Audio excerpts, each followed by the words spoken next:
The following is a Comfortably Zoned Radio Network production. We are back. New York Yankee baseball, past, present, future. In the present, I've got Robert Deininger, and he's the host, one of them at least, and he's going to give us a kind of an update on spring training. We're getting down to the nuts and bolts of it. It's Monday, the 19th of March, and it's really about 11 days to the end of spring training. Are you happy with the way it's going, Robert? Yeah. Actually, I am. I got to see Neil Walker yesterday in his first game with the Yankees. Oh, you went out there? No, I was on television, so I got to watch him yesterday. I think it was the day before. For some reason, I thought you might be at spring training. I wish. Yeah, it's like tonight they're playing, but not the spring training, no. Okay. I would love to go though. Yeah, all my baseball fandom, all these years, I've never been to a spring training game either. Really? And I'd love to go too, for a number of reasons. I'd love to check out the George Steinbrenner Field. Right. What did you think of Neil Walker? You saw him on TV? Yeah, in his first at bat, he had a 2-run double. He hit it to the opposite field, drove in a pair of runs, looked pretty good at the plate. Nice. I didn't know he was a switch hitter. I thought he was a left-handed batter, but he's a switch hitter. Yeah, I was talking to Marty and Robert Cole on another show on the Mets show, and I wondered maybe you could help put things into perspective. Why, if they were going to sign Walker, wouldn't they have instead, and I think the idea was not to take a chance on having two rookies in an infield from the same year, especially when you're going, you're a definite contender. Yeah. So I think the idea was to solidify either second or third. Why wouldn't they have signed Frazier, who liked it in New York? They were happy with him. He was good defensively. I still don't understand why, way before Walker even came in their thought process, they didn't sign Frazier.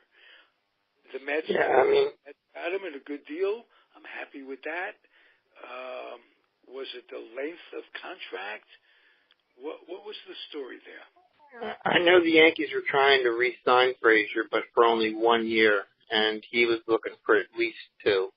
And I think that was the only holdup, for the Yankees signing him. If they would have offered him 2, he would have been with the Yankees, but the Yankees wouldn't budge on the 1 year.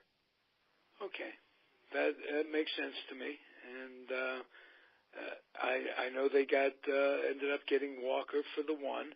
The bottom seems to have fallen out of the free agent market, probably with anticipation to next year's class of free agents that is said to be the best ever. Clayton Kershaw, Manny Machado, the list is pretty deep. Bryce Harper. I mean, you got some pretty big names that are going to be heading free agents next year. Absolutely. Ironically, I'm sure that Boros owns the rights to those guys as well. He really he took a hit, but it may be a calculated risk he's playing for next year. I mean, there's still some pretty good free agents out there too, I think. Who do you think would qualify, when you say pretty good, who would fall under that auspices? Guys who are out there. I think Jake Arrieta, is he still out there? No, I think he was signed. And I can't think of who it was. Might have been Texas, might have been Minnesota. I just blank on that, but he definitely was signed. Yeah, I'm looking now to see who the remaining free agents are. But I know there's a few of them. All right. That notwithstanding, anything that worries you, I'll tell you why I think the Yankees are gonna win it all. Bullpen. Yeah. Absolute incredible bullpen. Yeah.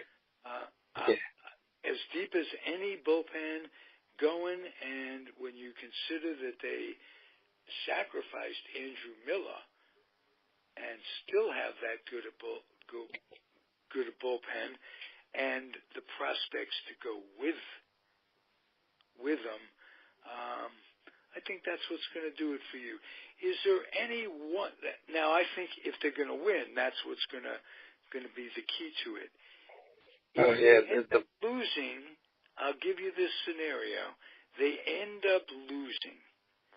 What do you think would be the number one reason they end up losing? Just trying to pick your brain. I'd say the starting pitching. Tanaka, yesterday he had another bad outing. His ERA is over 11. I think it's 11.25.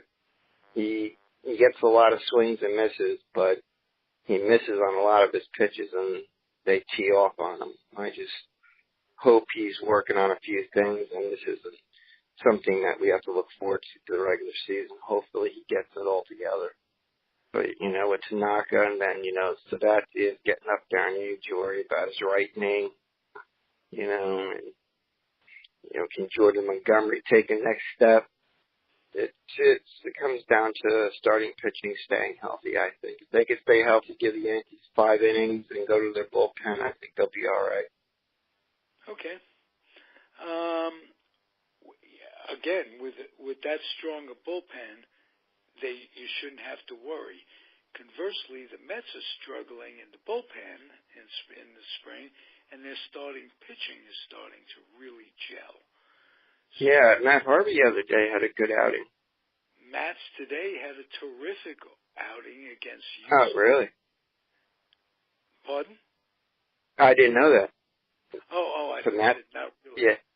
He had a great outing against Houston. And Houston had all their 8 guys in. I think they had eight starters. So that really impressed me in Metsville, because really and truthfully, if you have 3 good starters that you could depend on, and what with Harvey's comeback and Thor and DeGrom, yeah, that's one thing. Now you got Mats as a number 4. You're not going to need a number 5 necessarily for the first 2 weeks in the season. They could be until Vargas. It's going to take him a while to get back, but you got Wheeler going for the fifth spot. Nice, New York Mets. But again, no bullpen so far. They haven't showed much in the spring. So, anything about you've watched Boone manage a little bit in the spring. You've watched the attitude. Does it seem like a happy bench? I know Girardi, he tried at the end to become somewhat personable, but he just had a sergeant, like he was a sergeant in the Army. Yeah. Look on his face. He didn't seem like he was enjoying being there. Maybe. He was a little intense. Right, exactly. Yeah. Wired very, very tightly. And I don't know if that helps a team or it depends on the competition. Coaching and managing is so subjective. There's no way to really find out what the cause of a team's good fortunes are or bad fortunes with 100% certainty. But just your first impressions, just looking into the dugout of the Yankees when they go to commercial, what do you think? I've been pretty impressed with him. He knows his baseball, and he seems to be getting along very well with the players. You know, and his head's in the game. He seems to know what he's doing, like he's been there before.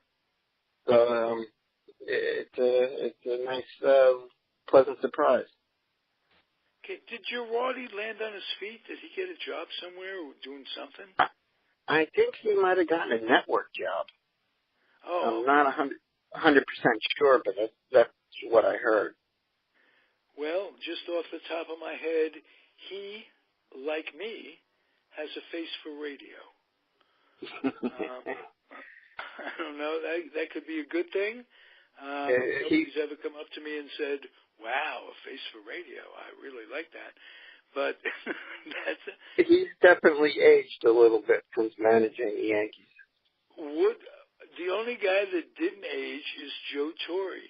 Joe Torre looks exactly the same. I guess he always looked 55 or whatever. But Joe Torre didn't seem to be pressured by it all. He was a cool dude. And the image I always have of Joe is him just sitting on the bench with his arms crossed. Right, and Don Zimmer talking in his ear with that silly helmet on. Right, I missed Zim. All-time baseball personality. Even if you're not rooting for the team that he's coaching or managing, he was one of those guys that lit up in the interview room wherever he was. So, Torre's still your favorite all-time manager? Yeah. I have to rank him number one. Okay. Got to give Girardi credit. I think. Yeah, definitely. Out of the playoffs often, it's a tough city to please. Not only have to please your bosses, but please the press. And if you can't go through the press, you're not going to get to the fans. Because really all they know about you is what's written and how many newspapers. There's still 7 major papers. Yeah. And I don't think he's ever lost less than 85 games in a season, something like that. Right. He's never had a losing year. Right, and to get, like I say, to get fired after that. Conversely, I think we talked about Cashman last year.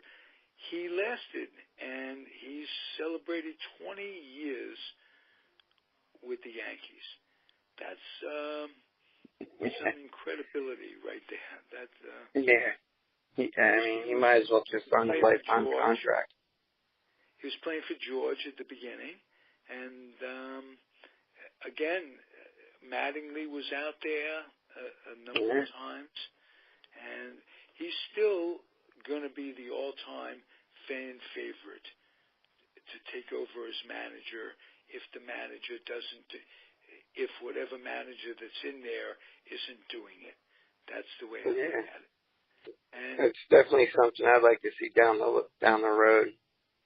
Fans have a tendency, because of the nature of the beast, you can't replace 25 guys as easily as you could replace a manager. And if fans think that the manager's going to either screw them up or a potential manager can make them better, they'll put a lot of pressure on in one way or the other in New York. And same thing with the starting quarterback. The most popular guy on a football team, on a losing football team especially, is the backup quarterback, because fans want him in there. And so we'll see, and we'll see how Boone works out. I wish him the best. He's like you were pointing out a week or so ago that Boone's from his third generation baseball. Yeah. His dad played. His dad was a third baseman when I was growing up. His grandfather was a third baseman when I was growing up. I didn't really grow up, so I don't have a point of reference there. When I really wasn't growing up. It's the years when I was supposed to be growing up. His grandfather was the third baseman. His father was a longtime catcher in the National League. Phillies, terrific catcher. He's got a brother that played in the big leagues. He played in the big league. So he's got the baseball savvy. You can imagine sitting around a table in that family on Thanksgiving. the ball that was talked about. So he's not hurting for brains, and he's got marketability in New York, and always will have, given his home run. Off of Tim Wakefield. And you got to give the Yankees credit; they will go for the matinee idol. Put it to you that way. Doesn't go wrong. You can't blame them. If I were a Yankee fan, I'd be delighted with the money that my owners put into my team along the way, as opposed to the scrimping and Scrooge-like behavior of the Will Ponzi's. And as a Met fan, I'm insulted because the ticket prices are the same. The fandom is the same. If I'm a Met fan, I'm buying the gear, making them rich, just as the Yankee fan makes them rich. Why should a Met owner not put in the money that the Yankee owners have put in over the years? That's I know. A question. But I feel ripped off as a fan. Unfortunately, I'm too old to play out my fan option. I will remain a Met fan and a Yankee apologist. Is that close enough? Yeah. I meant to ask you, the Brooklyn Dodgers, do you remember a second baseman, or not a second baseman, he was the number 2 hitter for the Brooklyn Dodgers named Junior Gilliam? Oh, very, very well. Junior Gilliam. The Yankees have a player named Isaiah Gilliam, and he is a relative of Junior. Really? Well, yeah, you're a football fan, and I can't remember. I'm a football kind of Steelers quarterback, right? You got another Joe Gilliam. Right, Gilliam. He pronounced it a little differently, but he was Junior Gilliam as well. Gilliam pronounced it the second baseman utility guy, and he was the epitome of a utility player. He played every day, but he could always be counted on, just like Gil McDougall with the Yankees in the old days, to play at any one of 2 or 3 different positions. Gilliam played second, he played third, he could give you a little shortstop, he played left field. McDougall was, and it's a Yankee show, I got to tell you, McDougall won a championship. The Yankees won the championship with McDougall as a third base regular, 1951. A shortstop regular, 1954, I think it was. He played the most games at short for the Yankees. And a second base regular in 55, or whatever. I might have gotten the years mixed up. But he played as a regular on 3 championships at 3 different positions. Gilliam was terrific also. Gilliam couldn't turn the double play very well. That was his only real weakness in the field. But he was a great leader. He went out to play with the Los Angeles Dodgers. He was still young enough. He's one of the few that they took with them from Brooklyn that contributed a great deal in Los Angeles. Yeah, because I read a little bit about him, and they said he was considered one of the best number 2 hitters in the game. Right, right. Which in those days, when baseball was played as not just take two pitches and hit a home run type thing, guys were getting runners over. They were bunting. And what context you're referring to was how much Gilliam helped Maury Wills break all those stolen base records, and how a guy who could foul off pitches and what have you, if the guy didn't get a good jump, he was instrumental. Yes, a terrific number two hitter. Yeah, that's like Brett Gardner this year. Even if he gets on base with a walk or a single, there's no chance the Yankees will be sending him, because with Aaron Judge back behind them, you don't want to take a chance of Gardner getting thrown out at second. Absolutely. The game's changing. Let me ask you this. You follow this all through the week, and cut down dates getting close. I read today where several teams made significant amount of cut downs. The surprising one around the league for me was Okada, the number 2 prospect in baseball, who is having a hell of a spring with the Braves. They sent him out today. But my point is that with cut-down date coming, is there talk at all about the possibility of Ellsbury either bringing someone, or if not bringing anybody of worth back, addition by subtraction in terms of getting some of the salary off the books and getting somebody to take a shot at him? Well, as of right now, I don't think he's going to be ready for opening day, which means I think the Yankees are going to carry an extra pitcher. But I'm sure they're going to look to move him at some point during the season. I mean, they just have to, especially if they want to make a move during the season. Okay, they still have a little bit left in reserve on that soft cap. Am I correct? Yeah, about $10 to $12 million, I think. Okay. At least 10, but they could have as much as 12. Okay, so I guess the 1-year deal for Walker was a sweet one. Yeah. And it'd be interesting to see. They might platoon. I wouldn't be surprised if they platoon Walker and Wade, because Wade is he's looked great this spring. I mean, the range he has at second, that short, I mean, defensively, he's just unbelievable, and he's batting over 300. And it's going to be tough to keep him out of the starting lineup. But I have a feeling you'll see Walker, though, playing.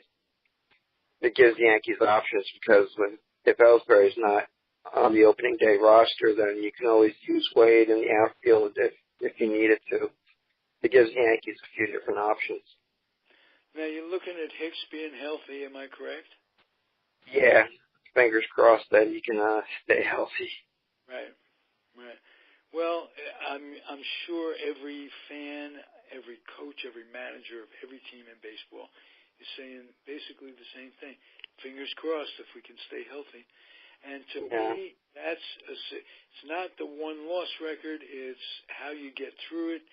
Are you stretching your pitches out where they're getting innings, notwithstanding how they're getting hit or not getting hit? Are they getting innings, and do they come up lame after their start? Or they hopefully. Severino's looked great this spring, and he was named the Yankees opening day starter. Yeah, well, that's a big plus. You gotta. Yeah. That's why again, I hope the Sonny Gray deal doesn't come back to bite the A's in the ass, because you know what a mainstay he's going to be. And if you got Severino and Sonny Gray and Sabathia as the number 3 guy. And Sabathia he looks incredible. I mean, he had that rough period for a couple of years, but I think he was rediscovering himself.